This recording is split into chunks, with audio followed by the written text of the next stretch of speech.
हरे कृष्णा।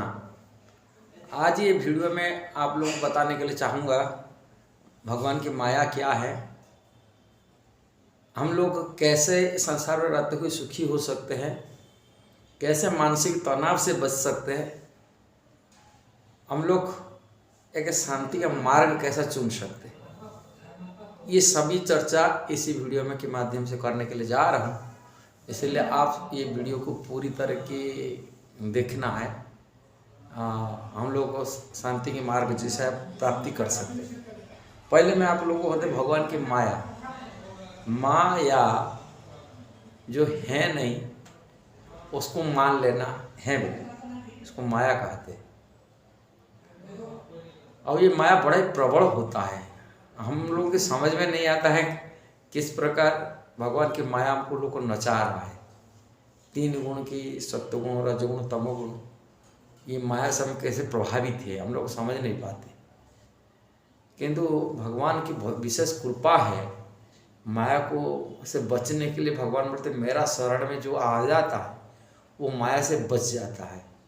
नहीं तो माया से बचना बहुत कठिन है, संसार के बहुत कठिन है। इसलिए कृष्ण का शरण में जाना सर्वोत्तम है।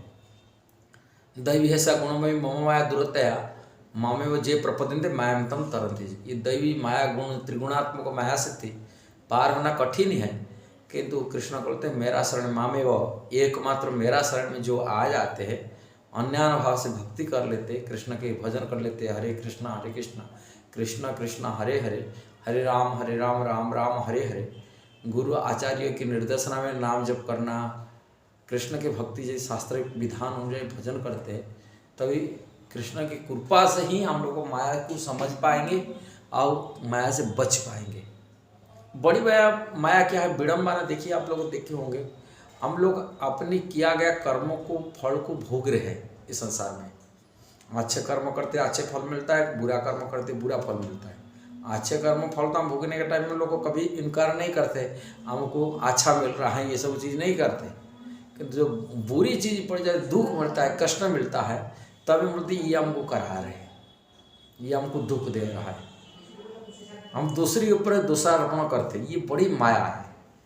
वास्तविक दूसरी के अपने दूसरा कभी वो दूसरा हमको दुख नहीं दे रहा है, न दूसरी हमको सुख दे रहा है। प्रत्येक व्यक्ति अपने किया गया कर्म ही उसको सुख दुख मिलता है। Every action equal opposite reaction जैसा कहते हैं। प्रत्येक क्रिया का समान विपरीत प्रतिक्रिया होता है, जैसे कहा जाता है। ये कार्य हम अपने जीवन में भी वैसा ही होता है। प्रत्येक क्रिया हम जो भी कार्य करेंगे वो कार्य का समान विपरीत प्रतिक्रिया हमारे ऊपर पड़ेगा, उसको भोगने का।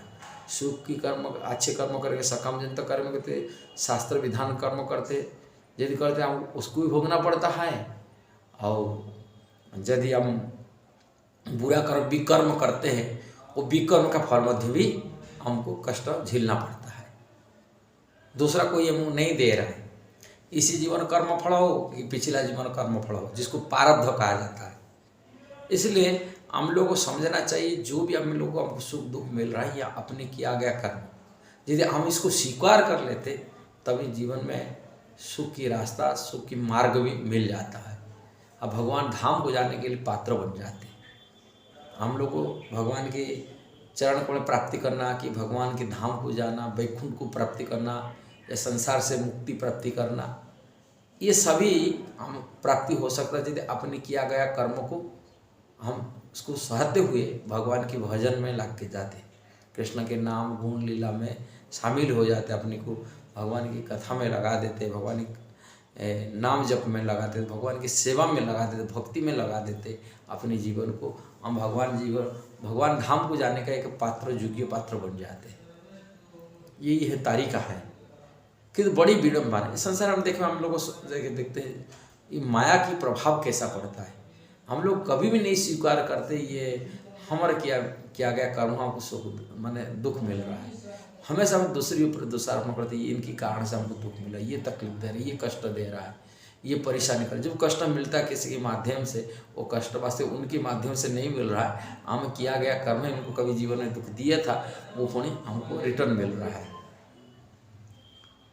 ये जो माने भले अपनी परिवार अपने पुत्रों के माध्यम से हो, कि पुत्री के माध्यम से हो कि परिवार के रिश्तेदार के माध्यम से हो, हम लोग जो भी कष्ट मिलता वो भी कष्ट हम लोग पिछला जीवन उनको कष्ट दिए थे, वो पुत्र संतान रूप में आकर के हम उनको कष्ट झेल रहे और उनका ऋण चुक रहे हैं, उनके ऋण किए थे और उन्हीं को चुक रहे हैं हम ये जीवन में। ऐसे ही संसार में माया का प्रभाव पड़ता है। जैसे लोग नित्य प्रतिदिन हम लोग देखते ही हमारे दादा परदादा सब मर चुके हैं और सभी लोग हमारे अगल बगल लोग भी मर रहे हैं, हम भी मरेंगे, किंतु ये चीज़ हम भूल जाते हैं। ये बड़ी माया है भगवान का। हम देख रहे हैं मर रहे हैं, हम भी मरेंगे, इसलिए सतर्क कभी नहीं होते, मरने के लिए तैयारी नहीं करते। हम मृत्यु की रास्ता पर मार्ग पर हैं, मृत्यु के पास में जा रहे, निकटवर्ती हो रहे, मृत्यु के द्वार पर खड़े हैं, किंतु हम मृत्यु कभी होगा बोले हम कभी सोचते नहीं, हमारा मृत्यु नहीं, सभी मर रहे हैं किंतु हमें मरेंगे नहीं। यही बड़ी आश्चर्य बातें हैं। इसलिए ये बड़ी माया है, भगवान की माया शक्ति है जो हमको ढाकी के रख रहा है, अज्ञानता में रख रहा है, जो चीज़ है वास्तव सत्य से हमको वंचित रख रहा है। ये बड़ी माया है। इसीलिए हमेशा सतर्क रहना चाहिए, मृत्यु कभी भी हो सकता है। इसलिए कृष्ण की भजन करना चाहिए। हरे कृष्ण कृष्ण कृष्ण हरे हरे, हरे राम राम राम हरे, नित्य स्मरण स्मार्तव्यम सतत विष्णु विस्मृत्यु न तो जात। हमेशा विष्णु की स्मरण करना, कभी विस्मृति नहीं करना चाहिए, हमेशा स्मरण करना। कभी मृत्यु हो सकता है, कभी भी किसी मुहूर्त में हमको दुख मिल सकता है, मृत्यु हो सकता है। इसलिए भगवान श्री कृष्ण श्रीमद् भागवत में कहे, अर्जुन उद्धव जी को बोले, मेरा शिव विग्रह के सामने में खड़ा होकर नित्य प्रतिदिन मेरे को प्रेयर करना, मेरे को प्रार्थना करना चाहिए। हे कृष्ण, मैं मृत्यु के द्वार पर खड़ा हूँ, मेरे को ये मृत्यु से बचाइए। ये भगवान श्री कृष्ण कहे। इसलिए नित्य प्रतिदिन जाके प्रेयर करना चाहिए भगवान के दरबार में, माने शिव विग्रह के सामना में। भगवान की जो अर्चावतार होते हैं शिव विग्रह रूप में विराजमान है, उनकी मूर्ति के सामना में जा करके खड़ा होकर बोला जाए, कृष्ण मैं मृत्यु के द्वार पर खड़ा हूँ, मेरे मृत्यु से बचाइए। ये प्रेयर करना चाहिए। ये बड़ी माया प्रभाव है। ऐसे ही माया अमर है ये देह बुद्धि, देह को आत्मा मान लेना। हम लोग शरीर नहीं है, हम आत्मा है। आत्मा का उपस्थित शरीर क्रिया करता है, आंख देख रहा है, कान सुन रहा है, हाथ हिल रहा है, ये सब जो चीज़ हो रहा है आत्मा का उपस्थित। यदि आत्मा निकल जाए, ये जड़ ही शरीर है। हम लोग सब आत्मा है, आत्मा परमात्मा कृष्ण का अंश है। ये भी बड़ी माया है।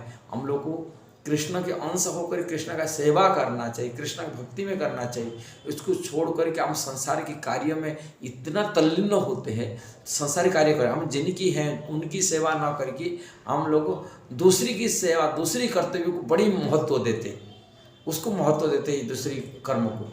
अब कृष्ण का सेवा को इतना महत्व नहीं देते, दूसरी कर्मों को महत्व दे रहे हैं। परिवार को चलाने हो, समाज चला हो, देश सेवा करो हो, इससे ज़्यादा महत्व देते कृष्ण सेवा के लिए। एक पार्ट टाइम कर लेते, कभी कभी कर लेते, ना तो नहीं कर, मन में दिमाग में नहीं आता है। ये बड़ी माया, देह बुद्धि कारण, देह को आत्मबुद्धि मान लिया।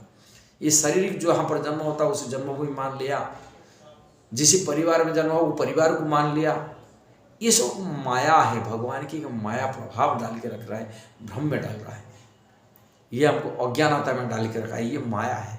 हमें अपने को खुद सोच लेते हैं बड़े बुद्धिमान व्यक्ति हैं, बड़ी ज्ञानी है, पंडित हैं, विद्वान मिले अपने को समझ लेते हैं, किंतु हम माया में प्रभावित ही है, अज्ञानता में रह रहे। ये बड़ी माया है। इसलिए कृष्ण के शरण में जाते हैं तो ये बुद्धि हमको दिमाग सही रास्ता में आता है उनकी कृपा से। उनकी जो शरणापन्न होते, दीनहीन रूप में अपनी प्रार्थना करते, समर्पित हो जाते, ये तभी हम माया से बच पाते हैं। दूसरी भगवान से माने भूल जाना, ये भगवान का सबसे बड़ा माया, सबसे बड़ा माया का प्रभाव है। कृष्ण को भूल जाना, कृष्ण को होते हुए कृष्ण का नहीं होना, ये सबसे बड़ा माया का प्रभाव है। कृष्ण को अनजान में रहना, कृष्ण के बारे में अनजान में अज्ञान में रहना, ये सबसे बड़ा माया का प्रभाव है। और जो कृष्ण को जानता है, कृष्ण भजन में लग जाता है, कृष्ण भक्ति में सेवा में लग जाता है, वास्तव में वो माया से मुक्त हो रहा है कृष्ण की कृपा से। यदि ये वीडियो आपको सही लगा, जरूर उसको शेयर करना, सब्सक्राइब करना, लाइक कमेंट देना। हरे कृष्ण।